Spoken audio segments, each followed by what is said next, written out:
राम राम किसान भाइयों, आपका मेरे चैनल में स्वागत है।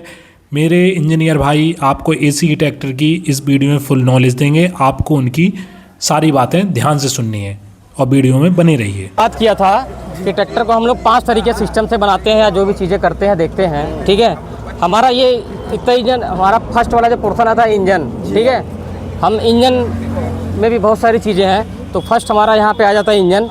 इसके बाद हम आगे बढ़ते हैं तो गियर बॉक्स, मतलब गियर बॉक्स नहीं, अगला जो फंक्शन होता है उसको हम बोलते हैं ट्रांसमिशन। ट्रांसमिशन में बहुत सारी चीज़ें आती हैं, जैसे कि क्लच हो गया, गियर बॉक्स हो गया, डिफरेंशियल हो गया, फाइनल ड्राइव हो गया, है ना, वो ट्रांसमिशन में ही आ जाएगा आपका। फिर उसके बाद हाइड्रोलिक, इलेक्ट्रिक। ठीक है, तो अब जैसे हमारी जो कंपनी बनाती है, ये हमारा एक मॉडल है 350 NG।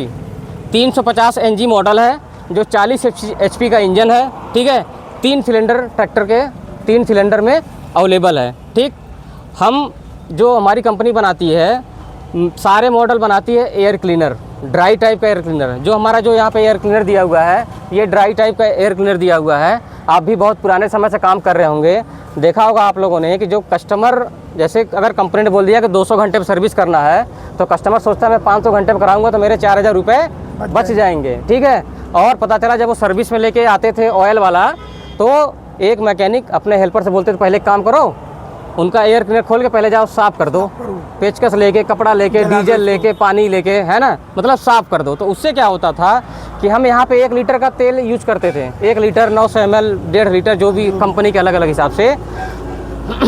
यहाँ से क्या होता है कि इंजन हवा को खींचती है। और एक वो कहावत थी पहले के समय, प्यासा कौवा वाली, कि घड़े में पानी भरा पड़ा है लेकिन आधा है और कौवा को प्यास लगी है, वो पानी पिए कैसे। तो उसने दिमाग लगाया कि कंकड़ धीरे धीरे उसमें डालना चालू किया और पानी का लेवल क्या हुआ, ऊपर। अब हमें इसकी सर्विस करना है 250 घंटे पे। ठीक है, किसान ने कराया नहीं, या 250 घंटे पे पहले उन्होंने रोटावेटर में ज़्यादा मशीन चलाया ट्रैक्टर को, या भूसा मशीन में ट्रैक्टर को चलाया, तो ज़्यादा डस्ट उड़ेगी। जब ज़्यादा डस्ट उड़ेगी तो ज़्यादा वो हवा जो हमारे आसपास है, हम तो अपने नाक से वही ना हवा लेंगे जो आसपास में रहेंगे। पहाड़ों पर रहेंगे तो अच्छी हवा लेंगे, कहीं फैक्ट्री वाले जगह चले जाएंगे तो दूषित हवा लेंगे। तो वो जो फिल्टर हुआ करते थे वो जल्दी चोक हो जाते थे, और चोक हो जाते थे। कस्टमर को एक चीज़ पता है कि हमें 250 घंटे पर सर्विस करना है, तो 250 घंटे जब खुलवाते थे तो पूरा चोक हो जाता था।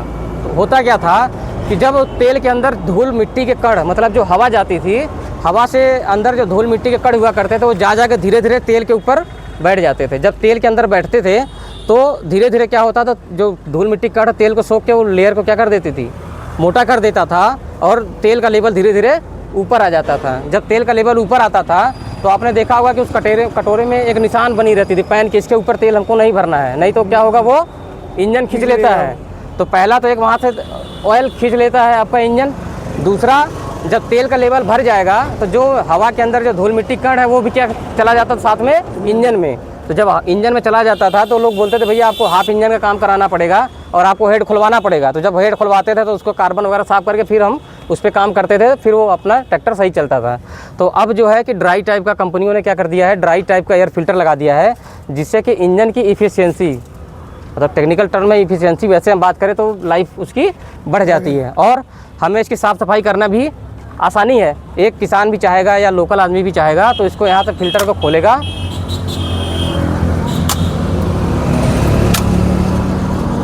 सिंपल सा है। इस फिल्टर को यहाँ से खोले, इसको निकाले, इसको हम किसी चीज़ पे ठोक दिए या हवा डलवा दिए। ठीक है, हवा डला के साफ़ करा दिए, ये फिल्टर हमारा फिर ये अच्छा हो गया, नया हो गया। ठीक है, इस पर यहाँ पे लिखा हुआ है, जो इसकी कंडीशन लिखी हुई है उसके हिसाब से हमें इसको, अगर चोक हो गया है तो जल्दी चेंज कर देना, या हमें इसके टाइम के हिसाब से इसको चेंज करना पड़ता है। नहीं तो वहाँ पे हमें क्या करना पड़ता था, पहले हर सर्विस में 1 से 1.25 लीटर का ऑयल हमें ज़्यादा लगना पड़ता था। ठीक है, तो हमारी कंपनी क्या करती है, हर मॉडल में आपको जो है कि ड्राई टाइप का एयर फिल्टर देती है।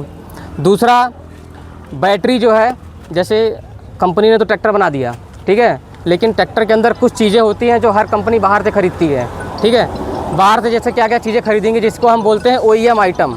जैसे बोलते हैं ना OEM आइटम, मतलब ओरिजिनल इक्विपमेंट मैन्युफैक्चरिंग करके होता है, कि जिसमें बैटरी आपका आ गया, आपका टायर आ गया, आपका अल्टरनेटर हो गया, आपका सेल्फ हो गया। ये सब चीज़ें क्या करती है, हर कंपनी बाहर से लगाती है। ठीक है, अब बाहर से लगाती हैं तो हमने उस चीज़ को लगाया है कि जिस पे कस्टमर भरोसा करे और कस्टमर को आसानी से मिल जाए। जैसे एक्साइड की बैटरी, ठीक है, हमने, हमारी जो ट्रैक्टर है मैक्सिमम एक साइड की बैटरी आती है हर मॉडल में, ठीक है, जिसकी कि सर्विस सेंटर आपको आसानी से सब जगह अवेलेबल रहे। दूसरा, एक लोगों का भरोसा होता है किसी चीज़ पे, तो वो चीज़ हमने लगाया है कि हमने एक साइड की बैटरी लगाई हुई है, ताकि लोगों को ये लगे कि हम तो जो चीज़ बना कर दे रहे हैं वो दे रहे हैं, लेकिन जो हम बाहर से लगा रहे हैं वो भी अच्छी क्वालिटी के लगाए हैं।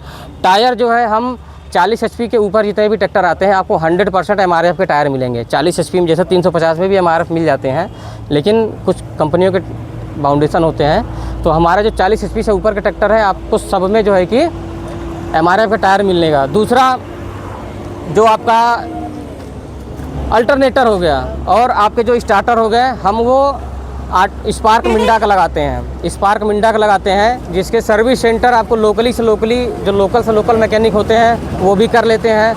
हर जगह उसके सर्विस सेंटर अवेलेबल है, ताकि अगर वारंटी के अंदर कोई प्रॉब्लम आए तो भी आप उसको लगा सकते हैं।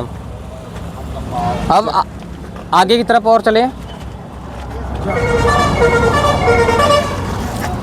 आगे की तरफ अगर हम चलते हैं तो हमारे ये जो हमारा मॉडल है 350, ये जो है सेंटर गियर में अवेलेबल है, ठीक है, लेकिन साथ में ये ऑयल ब्रेक का है। सेंटर गियर के साथ में ऑयल ब्रेक में है। इसमें आपको साइड गियर भी मॉडल अवेलेबल है। इसमें आपको साइड गियर भी, अगर कोई कस्टमर डिमांड करता है तो साइड गियर भी आपको अवेलेबल हो जाता है। लेकिन ऑयल ब्रेक हर मॉडल में, अब हमारी कंपनी ने ऑयल ब्रेक हर मॉडल में कंपलसरी कर दिया है। और उसके बाद पावर स्टीयरिंग, ये ट्रैक्टर अभी मैनुअल स्टीयरिंग में है, मैकेनिकल स्टीयरिंग में है। पावर स्टीयरिंग बगल में ये जो दूसरा मॉडल है वो पावर स्टीयरिंग में अवेलेबल है, तो पावर स्टीयरिंग भी आपको अवेलेबल है। हाइड्रोलिक आप इसको देख सकते हैं। हाइड्रोलिक एक कंपनी है जो हम इसका जो डिस्ट्रीब्यूटर यूज़ करते हैं, एक कंपनी है बूचर, वो बाहर की जर्मन कंपनी है, उसका हमने कंट्रोल वाल्व लगाया हुआ है, जिसकी प्राइस करीब 12 से 14 हज़ार रुपये है। तो वो कंट्रोल वाल्व हमने बाहर, इसमें जो बाहरी कंपनी है उसका हमने लगाया हुआ है बूचर का। अब इसके थोड़ा पीछे की तरफ आते हैं।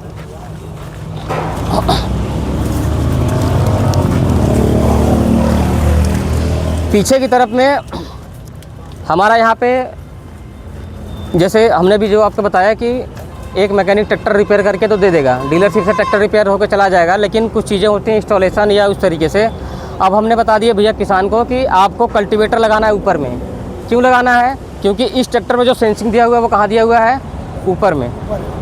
किसी कंपनी में सेंसिंग यहाँ पे साइड में दिया हुआ है या नीचे दिया हुआ है, तो हमें उसके हिसाब से कल्टीवेटर को एडजस्ट करना पड़ता है, ताकि वो जो ट्रैक्टर है वो अच्छा सेंसिंग करे, और कल्टीवेटर हमारा एक बराबर जुताई करे। नहीं तो क्या होगा, अगर आप इसको गलत होल में लगाएंगे या किसान गलत होल में लगाता है तो क्या होता है कि कल्टीवेटर चलते चलते या तो धंस जाएगा या तो ऊपर ही चलता है, ठीक है। वो आपकी कंट्रोलिंग नहीं करेगा। बाद में किसान आएगा तो कहेगा कि फलाना आदमी से कहेगा भाई फलाना मिस्त्री ने बनाया था, उन्होंने सही नहीं बनाया, अब मैं इसको दूसरे यहाँ लेके चलता हूँ। तो काम तो जिसने किया उसने अच्छा किया, लेकिन कस्टमर ने बदनाम कर दिया। अब वो 2 कस्टमर को बताएगा, पता चले तीसरा कस्टमर उनके पास जाएगा ही नहीं, बोले यार उन्होंने ऐसा कर दिया।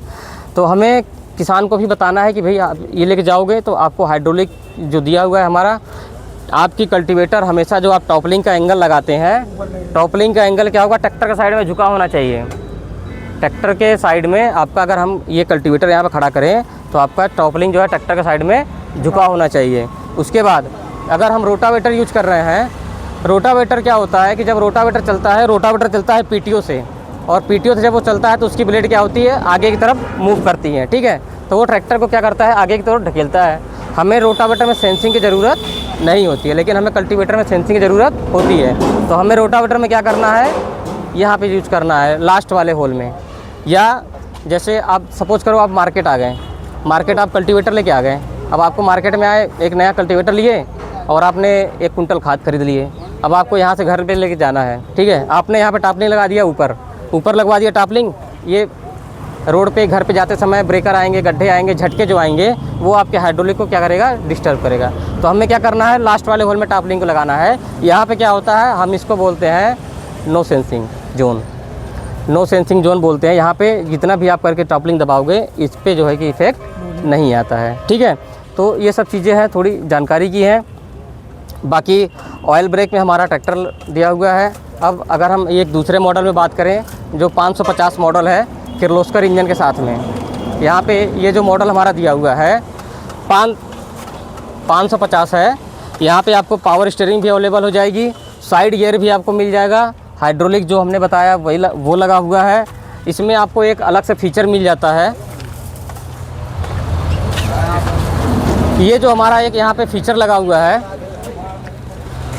40 HP से ऊपर के जितने भी ट्रैक्टर आते हैं हमारी कंपनी यहाँ पे एक DCB वाल्व लगा के देती है। क्योंकि आजकल जो मशीनें हो गई हैं, मशीनें थोड़ी आधुनिक हो गई हैं और ज़्यादातर मशीनें हाइड्रोलिक ऑपरेटेड हो गई हैं। जैसे आपका रिवर्सिबल प्लाऊ हो गया, आप लेजर लेवलर चला रहे हैं तो ज़्यादातर वो चलते हैं बड़े ट्रैक्टरों में। 50 HP से ऊपर के जितने ट्रैक्टर रहते हैं उसमें क्या होती है, बड़ी मशीनें चलती हैं। तो कंपनी हमारी जो है कि DCB आपको लगा के ही देती है, कंपनी फिटिंग DCB देती है कि कस्टमर को अलग से लगाना न पड़े। इसमें आपको जो देसी भाषा में बोले पलटी प्लाऊ, रिवर्सिबल प्लाऊ हो गया, लेजर एंड लेवलर चलाना हो गया, तो वो आपको लगाना है। अब आप लोगों के लिए है कि जैसे आपके पास कोई कस्टमर फ़ोन करे या किसी ट्रैक्टर में ये DCB लगा हुआ है, अगर कस्टमर बोले कि हम ट्रॉली लगा तो दिए हैं, किस होल में लगाएं, ठीक है। पहला तो क्वेश्चन यही है कि ट्रॉली में क्या होता है, एक पाइप सिंगल पाइप होती है, उसी सिंगल पाइप से तेल ट्रॉली में भी जाता है और रिटर्न भी ट्रॉली के वजन से होता है। ऐसा नहीं कि रिटर्न होता है, ट्रॉली के वजन से वो डाउन होता है। अब हमें किस होल में लगाना है, थोड़ा आप लोगों में से कोई एक चाहेंगे थोड़ा सा, अगर हमें ट्रॉली लगाना तो हम ऊपर लगाएं कि नीचे लगाएं? ऊपर लगेगी। ऊपर लगेगी, ठीक है, ठीक है। बस 2 मिनट। ट्रॉली आपके हिसाब से क्या है ट्रॉली? तो अगर हम नीचे लगाएं तो क्या दिक्कत है? प्रेशर जिसमें जाएगा इसमें जाएगा, ऊपर भी लगा सकते, उठाएगी नहीं, वापस नहीं आएगा। भाई देखो, ललितपुर जाने के लिए मैं एक चौराहे पे खड़ा हूँ और वहाँ से एक ही रास्ता ललितपुर में जाएगा। हो सकता है दूसरा रास्ता सागर को जाए, तीसरा रास्ता झांसी को जाए। तो हम जिस चौराहे पे अगर हमें ललितपुर जाना है तो हमें सही वाले रास्ते पे जाएंगे तभी ललितपुर पहुँचेंगे, नहीं तो पूरा चक्कर काटते काटते लखनऊ पहुँच जाएंगे। तो क्या है कि हमें इन दोनों में ये किसी भी ट्रैक्टर में लगा हो सकता है। देखो मैं यहाँ पे इसकी बात मैं नहीं करूँगा, आप लोग देखो मैकेनिक लोग हो, ठीक है, आपके पास ट्रैक्टरें बनते बिगड़ने आती होंगी या अगर किसी कस्टमर कोई प्रॉब्लम आए तो आपको समझाना है। ये इसको बोलते हैं DCB, डबल कनेक्टिंग वाल्व, ठीक है। तो कोई कंपनी इसको बोलती है ऑक्सिलरी वाल्व, हम DCB शॉर्टकट में बोलते हैं। इसमें हमको ट्रॉली क्या करना है, नीचे वाले होल में लगाना है, ठीक है, क्योंकि 2 पाइपें तो आप लगा नहीं रहे हो, ठीक। हम जब सिंगल पाइप यूज करते हैं तो हमें आपको इसमें कहाँ पे लगाना है, नीचे वाले होल में लगाना है। लेकिन नीचे वाले होल में लगाने से पहले इसको हमको सिंगल बनाना पड़ेगा, ठीक है। चौराहे से आगे जाके बाएं गुप्ता जी के मेडिकल है, वहाँ से जाएंगे तब ललितपुर पहुँच जाएंगे। तो हमें इसको सिंगल बनाना पड़ेगा। सिंगल बनाने के लिए एक यहाँ पे लीवर दिया हुआ है, ये लीवर देख लो आप लोग, ये लीवर घुमाने के लिए दिया हुआ है।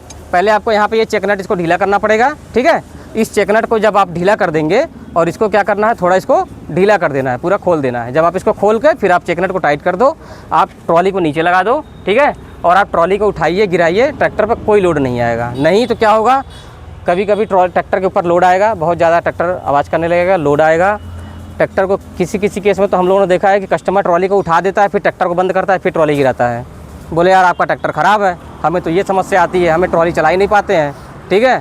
फिर हम लोग जब वहाँ पे जाते हैं, जब हमारे डीलरशिप के मैकेनिक जाते हैं तो उन्हें देखा पहले गलत होल में, उन्होंने अलग से गलत होल में लगाया हुआ है। अच्छा, सबसे ज़्यादा नुकसान क्या होता है, गियर ऑयल ख़राब होने लगता है। ख़राब कैसे होता है, मतलब गिरने लगता है, कम होने लगता है। आप गलत होल में लगाओगे, प्रेशर आएगा, जब सिस्टम में प्रेशर आएगा तो यहाँ पे क्या होगा, लीकेज आएगी।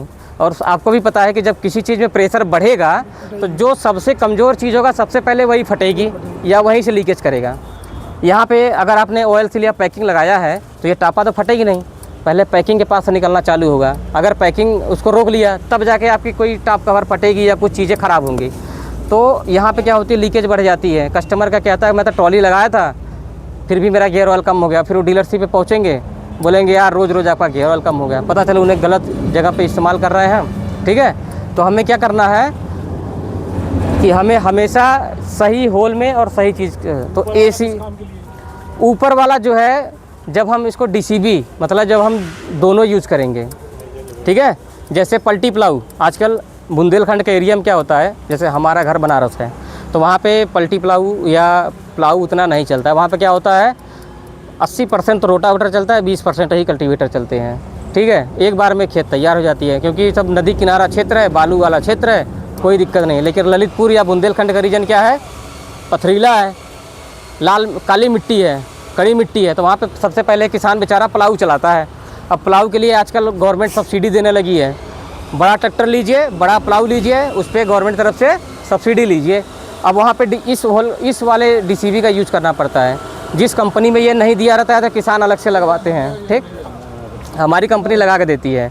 जब आप प्लाऊ को चलाएंगे तब आपको इसको बंद करना पड़ेगा, मतलब आप इसको डबल बनाना पड़ेगा, ठीक। प्लाऊ में इसको डबल बनाना पड़ेगा और ट्राली के लिए आपको इसको सिंगल बनाना पड़ेगा, ठीक है। ये चीज़ हमारा इसमें दिया हुआ है। बाकी आप 3 पॉइंट लिंकेज देख रहे हैं, हाइड्रोलिक सिस्टम सेम है।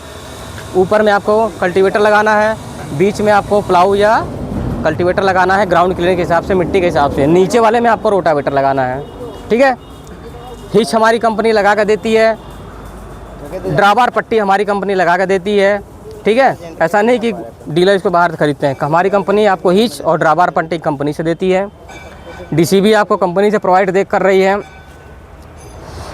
बड़े ट्रैक्टर में आपको रिवर्स PTO का भी ऑप्शन है, रिवर्स PTO भी आपको यहाँ पे बड़े ट्रैक्टरों में आपको मिल जाता है। ये जो हमारा 550 ट्रैक्टर है, ये 14/9/28 और 16/9/28 के टायर में आपको अवेलेबल है।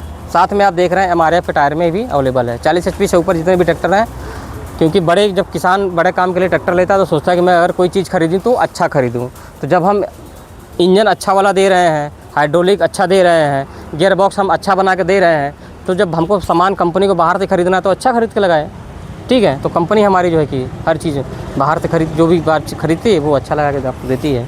तो ये आपके लिए हमारे ट्रैक्टर का एक ओवरहालिंग है और एक वैसा है। आप हमारे ट्रैक्टर को देख के इसमें अगर आपको लगता है कि कुछ चीज़ें बेहतर होनी चाहिए या थोड़ा और डेवलप करें तो और अच्छा हो जाए प्रोडक्ट, है ना। एक होता है कि हमने आपको क्या बताया, एक होता है कि आपकी तरफ से या ललितपुर की तरफ से या यहाँ के कस्टमर क्या डिमांड कर रहे हैं उसके हिसाब से चीज़ कैसी होनी चाहिए। तो अगर आप वो चीज़ नहीं, अच्छा तो सब कुछ होता है, लेकिन आदमी की उम्मीदें क्या होती हैं, समय के साथ बदलती रहती है और बढ़ती रहती हैं, चेंज